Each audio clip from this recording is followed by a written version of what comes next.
Welcome to the IB Business Management video series. Today we'll be looking at 2.3, Leadership and Management. So firstly, we have to learn the distinction between management and leadership. So sort of definitions are that management is the art of getting things done through others by setting clear objectives and organizing resources. The sort of roles or functions of management are sort of planning, organizing, commanding, controlling, and coordinating the people. And then leadership is the art of inspiring and motivating others and like workers towards achieving a goal.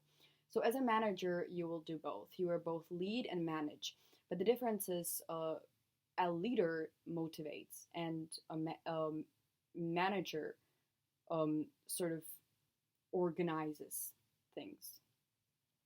And then we have sort of two types of thinking within management. One is scientific, and the other is intuitive. And so, scientific thinking is sort of decision making based on data and information, logic, and empirical evidence. And then, intuitive decision making is sort of based on instinct and experience. So, if you're an experienced manager, you will use intuitive thinking.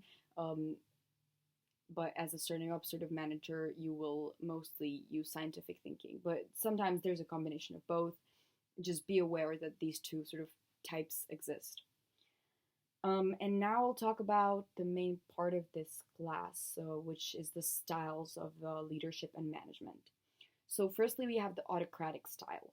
So that is when decision making is very centralized and autonomous. So there is one manager, one leader, and they make all the decisions, and they do not take any insight from workers, etc. They just tell them what to do. And they have all the decision power. Some situations in which this is good is when you have unskilled workers or inexperienced workers, and during a crisis when sort of fast decision making is necessary. The negatives of this are, however, that it can lead to a lot of demotivation of the workers, and they can feel very alienated, or like they're just a machine working for the manager and they're not a human being. Next, we have paternalistic. So paternalistic leaders or managers take actions that they believe are in the best interest of their subordinates. So it's sort of the manager still makes all the decisions, but they make the decision with the sort of best interest of the worker. Next, we have democratic.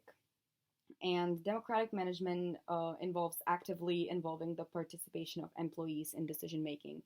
So communicating with the employees, sort of also making the final decision, but hearing input. And this can be very motivating, but it is not always suitable, and it is sort of time consuming. So, for example, during a crisis, you would not use democratic management because you just need the decision to be done and to move forward. Next, we have laissez-faire. So that's when the manager has like minimal involvement in day-to-day decision making.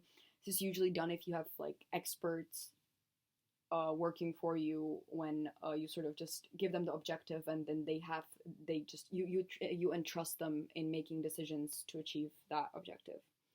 And lastly, we have situational. So situational leaders change and adapt their approach, like across all of these, based on the decision, like that has to be made based on the given situation.